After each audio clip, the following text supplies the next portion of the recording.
మనుషులందరి కొరకు కూడా. అదేంటండి మన కొరకు ఆయన మరణిస్తే మనకేమొస్తుందండి అని చెప్పేసి అనుకోవచ్చు. నిజమే, మనుషులు చేస్తున్నటువంటి పాపానికి పాత నిబంధనలో మనం చూస్తూ ఉంటూ ఉన్నాము. ధర్మశాస్త్రం ప్రకారంగా మనుషుడు ఏ తప్పులైతే చేస్తూ ఉంటూ ఉన్నాడో ఆ తప్పులకు తగినట్టుగా గువ్వలను బలివ్వటం, లేకపోతే ఎడ్లను బలివ్వటం, లేకపోతే పొట్టేళ్లను బలివ్వటం అనేటువంటిది నిర్గమకాండంలోను లేవ్యకాండంలోను కూడా మనము చూస్తూ ఉంటూ ఉంటాం. అంటే మానవుడు చేసేటువంటి తప్పిదాలకు వాటిని బలిస్తూ ఉండేటువంటి వాడు. తప్పు ఎవరిది? మనది. బలెవరిది?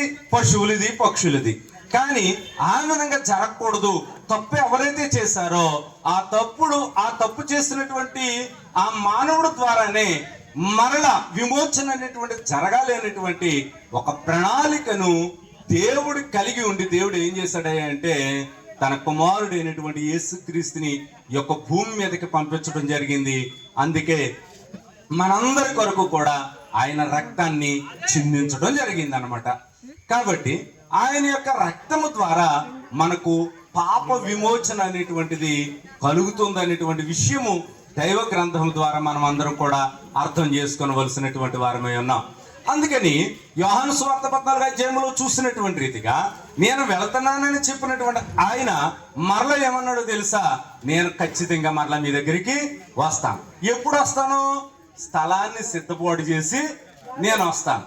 ఇప్పుడు చూడండి, చాలా మంది కూడా ఇతర దేశం వెళుతూ ఉంటారు. ఇతర దేశం ఎందుకు వెళుతూ ఉంటారు అంటే సరదాగా అక్కడ కొన్ని రోజులు గడపడానికి కాదు. ఒక అమౌంట్ని నేను సంపాదించాలి అంటే నా బిడ్డలకి నేను సంపాదించి పెట్టాలి, లేకపోతే నేను ఒక ఇల్లును కట్టాలి అనేటువంటి ఉద్దేశంతో వెళుతూ ఉంటారు. కానీ కొంతకాలం అయిన తర్వాత తిరిగి వస్తూ ఉంటారు. అంటే అమ్మ ఇంకా వెళ్ళవంటే కొంతకాలం అయిపోయింది, చాలా కాలం అయిపోయింది. అప్పుడు అమ్మ వెళ్ళవని అంటే నేను ఇంక వెళ్ళనమ్మా, సంపాదించుకున్నాను చాలు, ఒక ఇల్లు కట్టిన బిడ్డలకి చాలు అని చెప్పేటువంటి మాటలు మనం వింటూ ఉంటాం. అంటే ఏ పర్పస్ నిమిత్తం అయితే వెళ్ళారో ఆ పర్పస్ని ఇక్కడ కంప్లీట్ చేసుకున్న తర్వాత, లేకపోతే వాళ్ళ యొక్క శరీరం సహకరించలేని తదనంతరం వాళ్ళు ఇక ఆగిపోయేటువంటి పరిస్థితిని, ఇక తిరిగి వచ్చేసి ఆగిపోయేటువంటి పరిస్థితిని మనం చూస్తూ ఉంటాం. అట్టి రీతిగానే యేసుక్రీస్తు వారు కూడా ఈ యొక్క లోకము నుండి ఒక పర్పస్ మీద ఆయన వెళ్ళారు. ఏ పర్పస్ అంటే మనకి స్థలాన్ని సిద్ధపాటు చేయడానికి. అందుకని నేను మరలా తిరిగి వస్తాను అని ఆయన చెప్పడం జరిగింది. చెప్పినటువంటి రీతిగానే చూడండి ఒకసారి అపోస్తలుల కార్యగ్రంథములో 1వ అధ్యాయములో మనం చూస్తూ ఉన్నాము.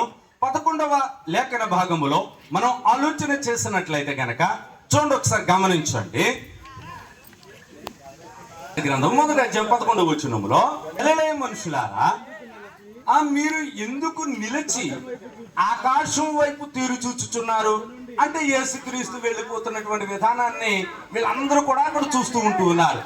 ఏంటంటే ఇంతకాలం మాతో ఆయన ఉన్నారు, మరలా ఆయన తిరిగి వెళ్ళిపోతున్నాడు ఏంటి అని చెప్పేసి అందరూ మనుషులందరూ చూస్తుండగానే ఆయన ఆరోహణమయ్యి వెళ్ళిపోవటం జరిగింది. ఆయన ఏ విధంగా అయితే ఆరోహణమై వెళ్ళి ఉన్నాడో అదే విధంగా మరలా అవరోహణం అనేటువంటిది కూడా ఉంది అనేటువంటి మాటను అక్కడ మనం చూస్తూ ఉన్నాం అన్నమాట. అందుకే ఈ ఆరోహణము అవరోహణం అనేటువంటి మాట చదువుకున్నటువంటి మ్యాథ్స్ బుక్స్ లో మనకి అక్కడ కనబడుతూ ఉంటది అనమాట. అంటే అవరోహణము అనగా తిరిగి వచ్చుట, తిరిగి ప్రయాణం అవుట. చూడండి అక్కడ చదువు మాట కనబడుతూ ఉంటుంది. మీ యొద్ద నుండి ఆయన ఇప్పుడు ఎక్కడికి చేర్చుకోబడ్డాడట?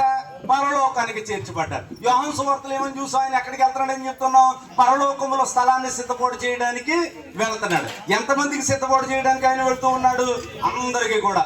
ఎందరైతే ఆయన నమ్ముకుంటారో, ఎందరైతే ఆయన తెలుసుకుంటారో, ఎందరైతే ఆయన యందు విశ్వాసం ఉంచుతారో వారందరికీ కూడా స్థలాన్ని సిద్ధపాటు చేయడానికి ఆయన వెళ్ళి ఉన్నాడు.